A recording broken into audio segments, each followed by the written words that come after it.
झंडे ने जैसे ही मोहित के सामने वह सच रखा, मानो पूरी कहानी की दिशा ही बदल गई। उसके हाथ में अनु और आर्यवर्धन की साथ वाली तस्वीर थी। दो चेहरे, एक दूसरे के इतने करीब कि किसी भी शक की गुंजाइश ही नहीं बचती। झंडे ने बिना घुमाए फिराए साफ शब्दों में कह दिया कि ये दोनों एक दूसरे से प्यार करते हैं और मोहित को अब बीच में पड़ने की कोई जरूरत नहीं है। उस एक पल में मोहित का दिल जरूर टूटता है, आंखों में दर्द उतर आता है, लेकिन वह खुद को संभाल लेता है, क्योंकि कहीं न कहीं वह यह सच पहले से महसूस कर चुका था। तस्वीर को देखते हुए उसके मन में गुस्सा नहीं, बल्कि अजीब सी शांति उतरने लगती है, जैसे उसे अपने हर सवाल का जवाब मिल गया हो। यही वजह है कि वह गुस्से या जलन में कोई गलत फैसला लेने के बजाय गोपाल और पुष्पा को समझाने का फैसला करता है।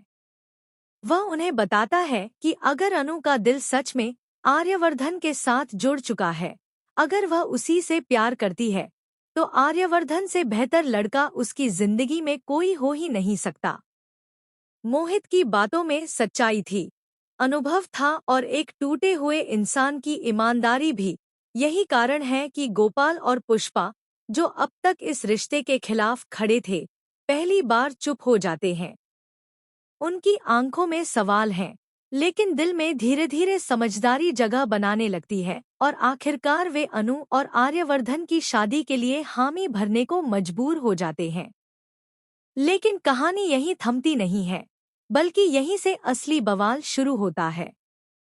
जैसे ही सब कुछ थोड़ा शांत होता दिखता है, तभी सिद्धि माता का प्रवेश होता है, जिनके आने से माहौल पूरी तरह बदल जाता है। सिद्धि माता का नाम सुनते ही हर कोई जान जाता है कि अब कुछ असाधारण होने वाला है, क्योंकि उनके आने का मतलब सिर्फ आशीर्वाद नहीं, बल्कि कोई बड़ा संकेत, कोई चमत्कार होता है। सिद्धि माता अनु और आर्यवर्धन के रिश्ते पर अपनी दृष्टि डालती हैं और कुछ ऐसे शब्द कहती हैं जो सबको भीतर तक हिला देते हैं। वह बताती है कि यह रिश्ता सिर्फ इस जन्म का नहीं है, बल्कि जन्मों जन्मों से तय किया गया है, क्योंकि ऊपर वाला ही जोड़ियां बनाता है और इंसान चाहे जितनी कोशिश कर ले, वह उसे बदल नहीं सकता।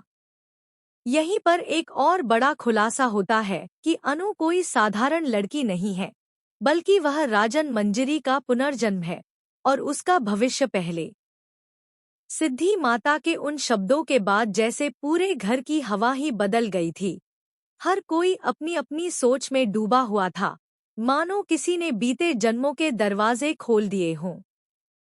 अनु का चेहरा डर और हैरानी से भरा हुआ था। उसे समझ नहीं आ रहा था कि वह खुद को एक आम लड़की माने या उस राजन मंजरी का रूप, जिसके बारे में सिद्धि माता ने भविष्यवाणी की थी। आर्यवर्धन की आंखें अनु पर टिकी थीं। उसके मन में अजीब सा सुकून था, जैसे उसे यकीन हो चला हो कि यह रिश्ता सिर्फ आज का नहीं, बल्कि बहुत पहले से तय था। वहीं गोपाल और पुष्पा, जो अब तक समाज और इज्जत की बातें करते नहीं थकते थे, आज पहली बार खुद को बेबस महसूस कर रहे थे, क्योंकि जब बात भगवान की मर्जी की हो, तो इंसान की चालें कमजोर पड़ ही जाती हैं। इसी बीच झंडे फिर से सामने आता है और वह एक और बात का खुलासा करता है, जिससे माहौल फिर गर्म हो जाता है। वह बताता है कि अनु और आर्यवर्धन की नज़दीकियों की खबर अब सिर्फ इसी घर तक सीमित नहीं रही, बल्कि बाहर भी फैल चुकी है और कुछ लोग इस रिश्ते को तोड़ने के लिए हर मुमकिन चाल चल सकते हैं। यह सुनते ही मोहित की भौहें तन जाती हैं, क्योंकि भले ही उसने अनु को छोड़ने का फैसला कर लिया हो, लेकिन वह नहीं चाहता कि उसकी वजह से अनु की जिंदगी में कोई खतरा आए। वह सबको समझाता है कि आने वाला समय आसान नहीं होगा और अगर अनु और आर्यवर्धन को एक होना है, तो उन्हें हर साजिश, हर अफवाह और हर झूठ का सामना करना पड़ेगा। तभी अचानक सिद्धि माता की आंखें बंद हो जाती हैं और वह ध्यान में चली जाती हैं। पूरे कमरे में सन्नाटा छा जाता है, किसी की सांस तक सुनाई देने लगती है। कुछ पल बाद वह आंखें खोलकर कहती है कि रास्ता कठिन है, लेकिन अंत शुभ होगा।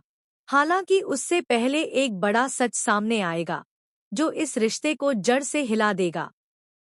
यह सुनकर अनु के दिल की धड़कन तेज हो जाती है। उसे लगता है कि कहीं वह सच उसी से जुड़ा तो नहीं, जिसे उसने खुद भी पूरी तरह नहीं जाना। आर्यवर्धन उसका हाथ थाम लेता है, बिना कुछ कहे उसे यह एहसास दिलाने के लिए कि वह अकेली नहीं है। लेकिन इसी बीच बाहर शोर सुनाई देता है और खबर आती है कि किसी ने जानबूझकर अनु के अतीत से जुड़ी बातें उछालनी शुरू कर दी हैं। गोपाल और पुष्पा घबरा जाते हैं, क्योंकि उन्हें डर है कि अगर यह बातें समाज तक पहुंच गई तो उनकी इज्जत मिट्टी में